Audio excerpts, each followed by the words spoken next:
Good evening, everyone. This is Tech Sergeant Mackey. I'm at Camp Peet. It's a snowy, cold December day, and December 19th.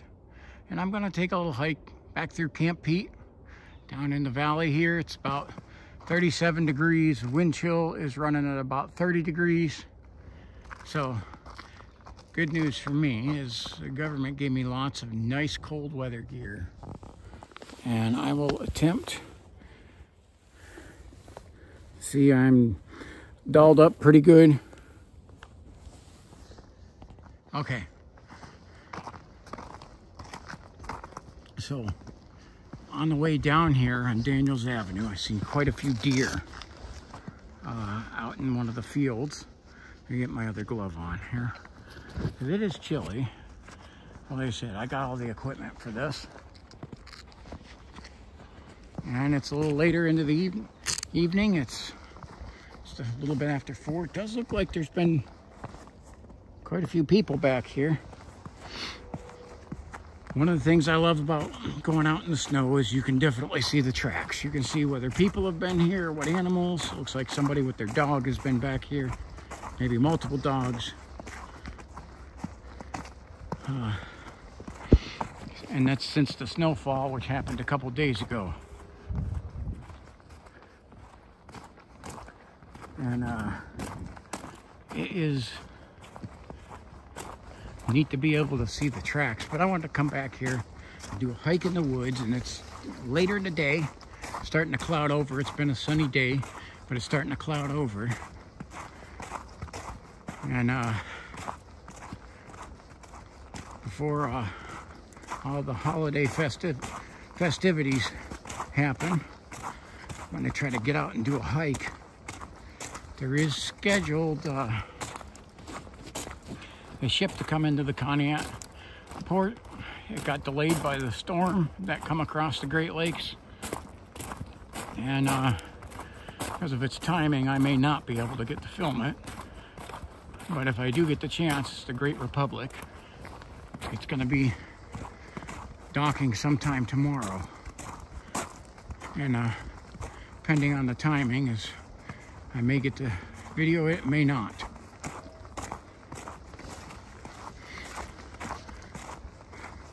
So, geared up for my hike today. Got a very good flashlight with me in case I end up being a little bit long. It starts to get dark down in the valley. That's a new break, probably from one of the storms we just had. I have my 10 mil and my 9 mil.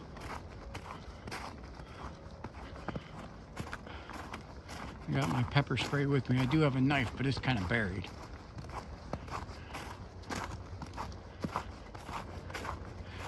I love coming back through the different seasons to see what changes, what storms knock over things, trees, how it changes.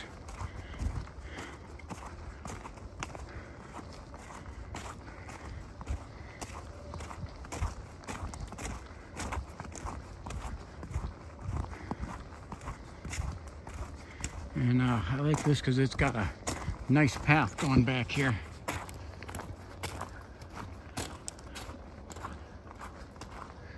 And you can see a lot of different tracks over here.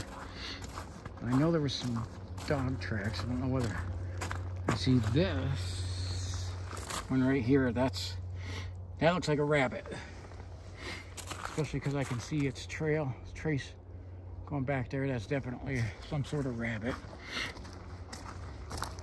You can see over here, there's a rabbit. There's a lot of tracks going around here. A lot of people. So you can see, look, there's people, some tracks, but there's all kinds of animal tracks too.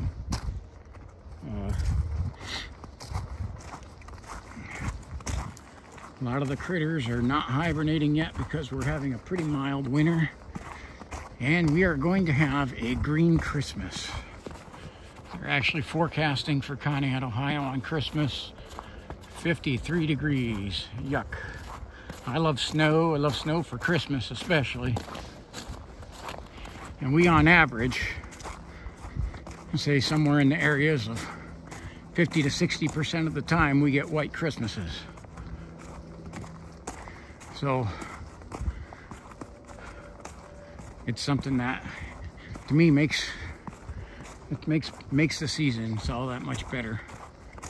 I don't mind the cold.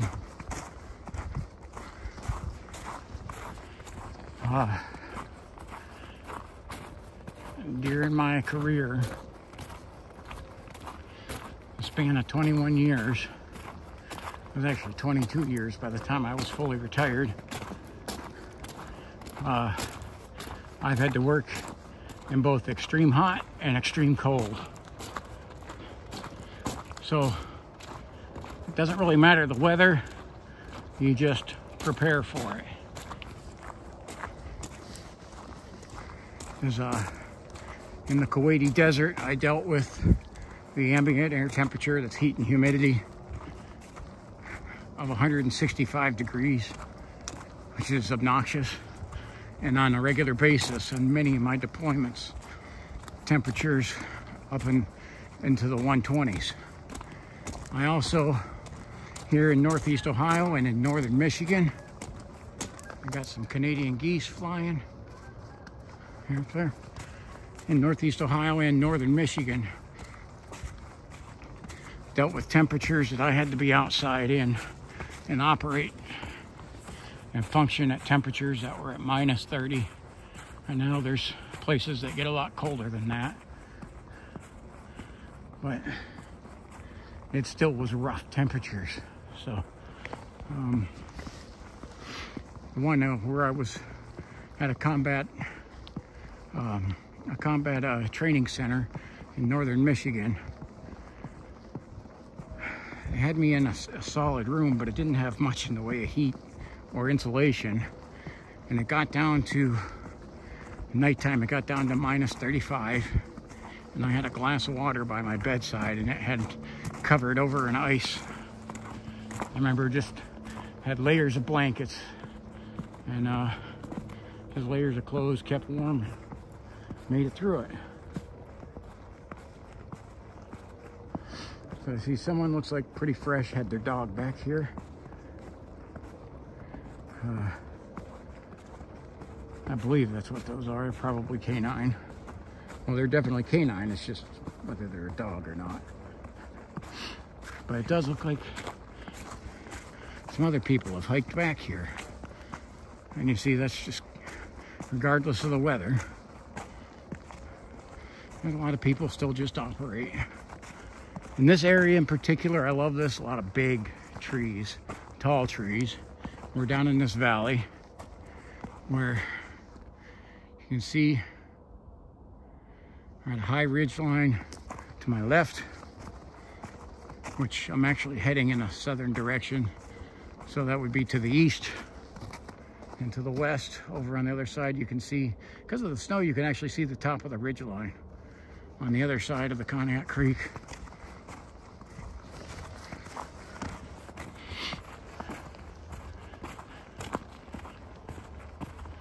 So unfortunately, we got this little shot of winter here, and we're gonna warm up for the rest of the week.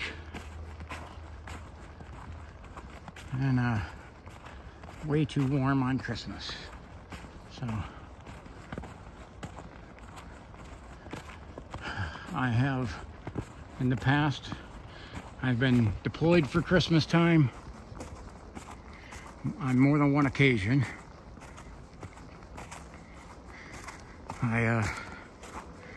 The loneliest of the two was at Christmas in Ecuador on the equator in a forward deployed base, not much in the way of comforts, right along the equator, and it was 92 degrees for Christmas Day.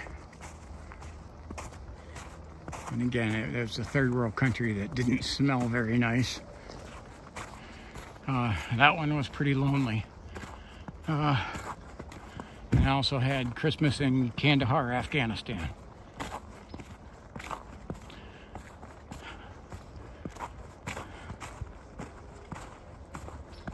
So I know what it's like to end up spending Christmas away from my family in service to my country. And I know that we have troops right now in a lot of dangerous places. The world's even much more of a powder keg than what it was when I was in. And I fought in combat 4 times. So that tells you something. We have troops currently all over the Middle East and in some pretty dangerous spots in Syria and Iraq.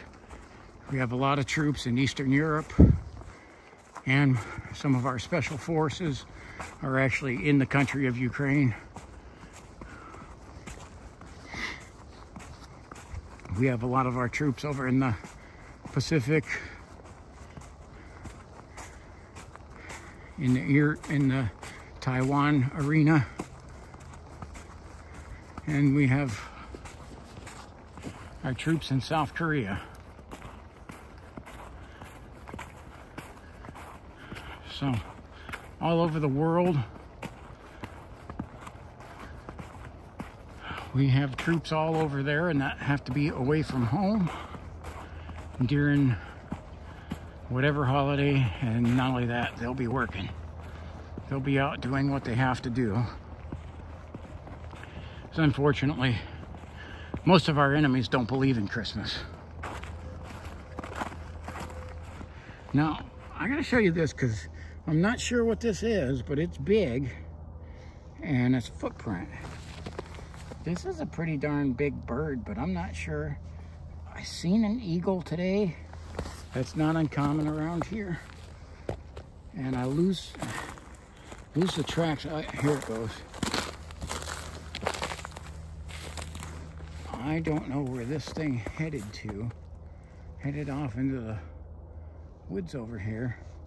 That's a pretty darn big bird, and I'm not sure if that's an eagle or what, but it took a stroll, which you'd think they would fly. Looks pretty fresh, but it's not really a, I don't know, well, might as well try and go back and look. To traipse through all the woods here following some weird bird tracks.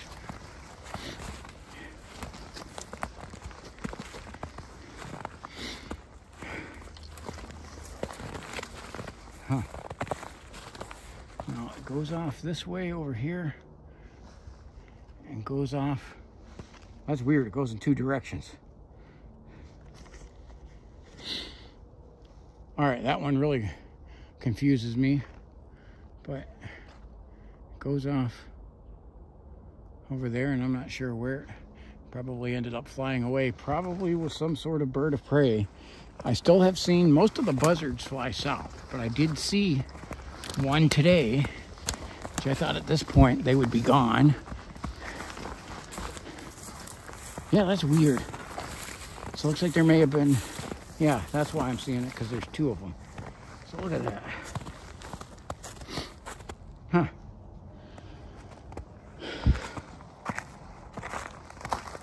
Yeah, there's more of its tracks.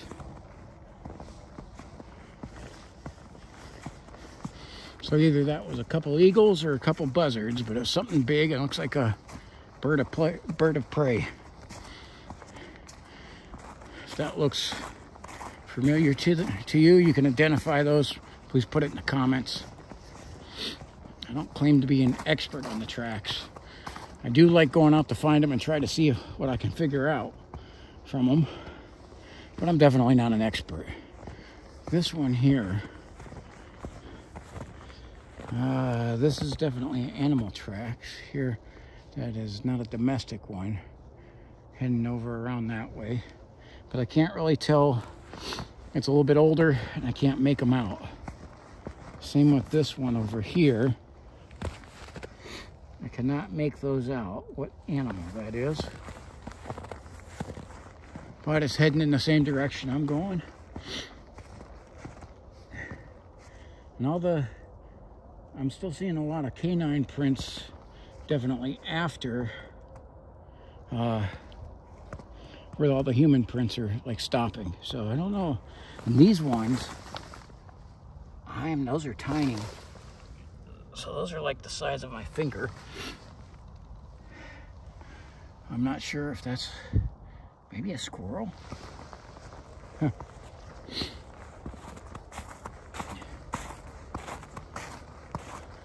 So,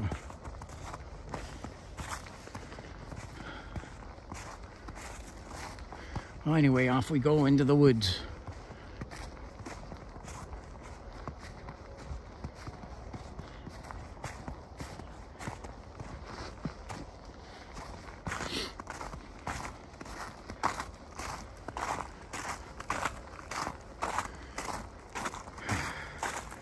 I don't want this to be too long. Like, I could hike back here and have this take hours, but I don't know if that's really interesting.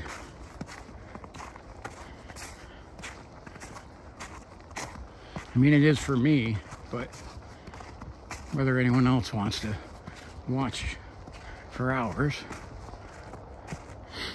Now, this is interesting. This is fresh. You got some little animal has burrowed into there.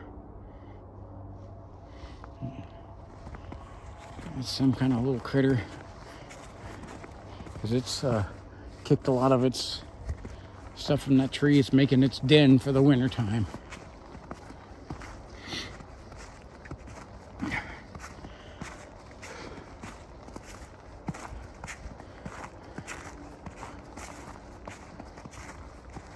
And fortunately can hear a lot of the traffic from I-90. So I love this little, the stream that comes through here.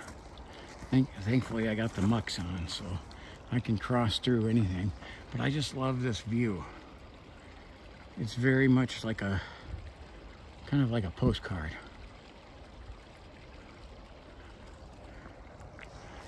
And the stream heads that way.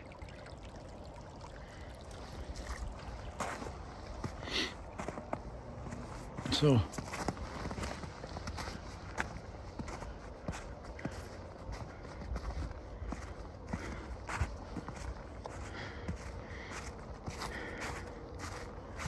I know I kind of said this before last time I'm in here, but it's the feeling I always get. Now I'm going to show you. I'm going to pan up.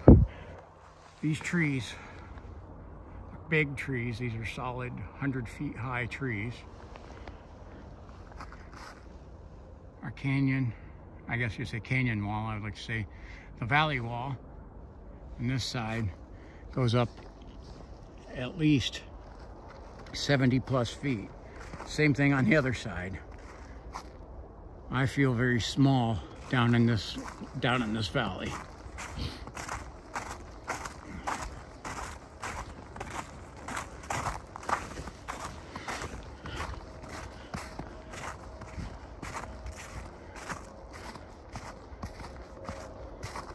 It does look like somebody recently in the snow here took a hike back here. That really has me curious, because I see tracks going both ways. See more, those are rabbit tracks.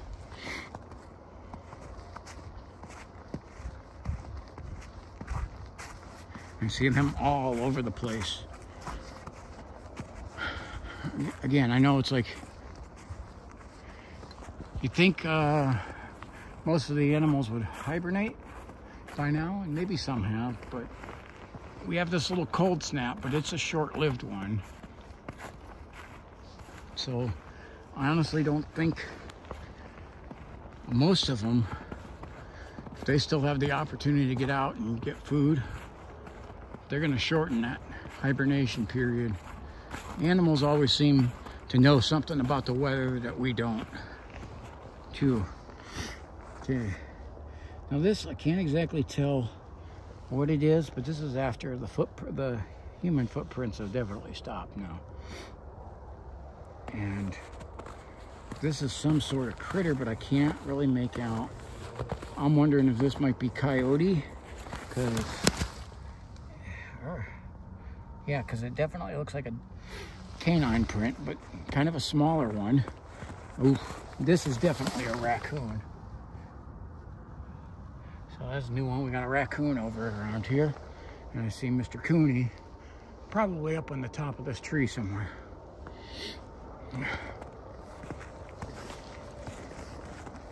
And there's raccoon and rabbit prints all around here. And yet, it must be a squirrel too, because I see definitely found a nut.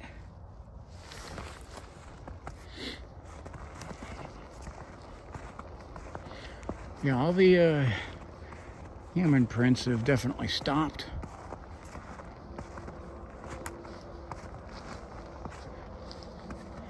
But it looks like, now look at this. Someone's definitely crossing across the log here, and those, I mean, they look, maybe if I can get a, yeah, this is a raccoon. Can definitely tell that. So the raccoon was walking across the log. I love it. This tree is a giant. It is just huge.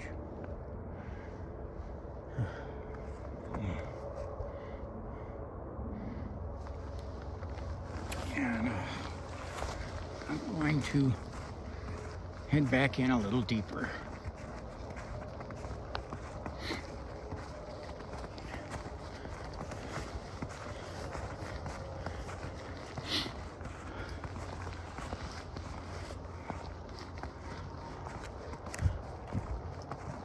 It is cool to see, like, just like even though you have this cold and everything and not a lot of people back here, all the animal prints, it's still busy.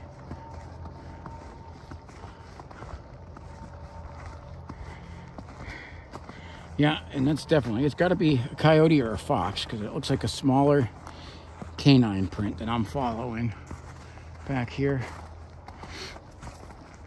And they zigzag through all throughout the woods here.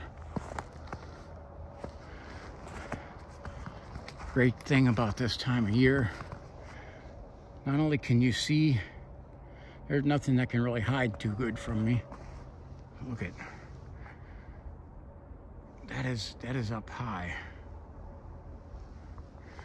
And not only can you see clearly through the woods, much harder for anything to hide from you that it's out there, but you can see the tracks. So if there was anything big around, I'd be seeing tracks. And I'm not. I'm seeing definitely canine. So, and so there may be coyote or wolf back here, or not wolf, but a fox. I don't see any signs that there's a wolf. And there is rabbit, squirrel, raccoons, and apparently eagles, or some sort of giant bird. But I say definitely, if I had to place money on the bet of what those bird tracks were, I'd say it was probably an eagle.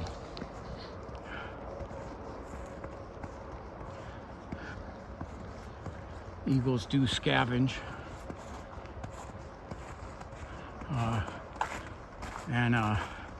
Eagles they're a top dog in an area like this. They're not afraid to walk around on the ground. Okay, so there's Conneaut Creek.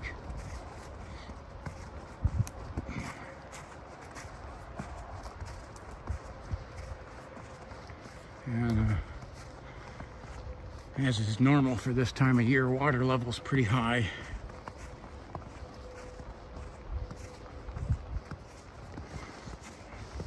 But the woods, minus the noise from I-90, the I-90 bridge crossing the Conneaut Creek, which that'll echo through the valley far. Minus that noise, it's pretty quiet back here. Just the sound of the water.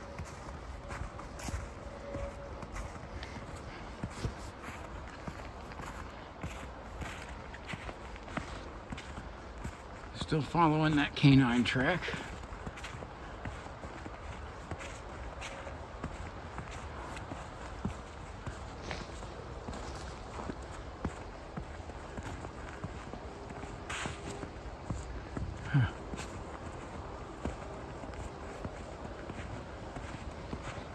Got some other ones joining the pathway, and I cannot tell what they are.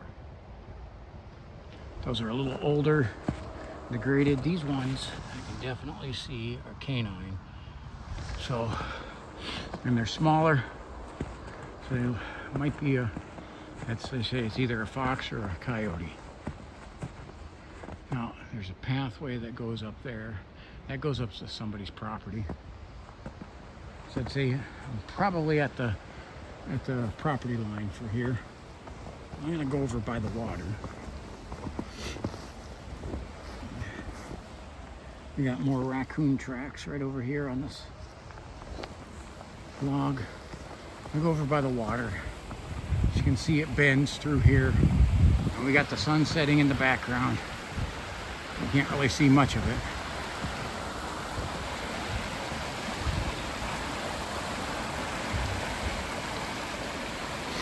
And that is the very beautiful scenic and wild Conneaut Creek, Ohio's first scenic and wild river.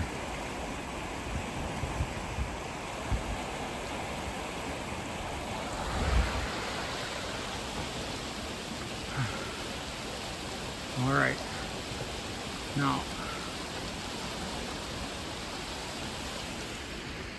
I'm going to do my return, but I think I'll do that in a separate video, probably facing me. Okay, you can see the sunlight hitting on the ridge up there. All right. Thanks for taking this hike with me.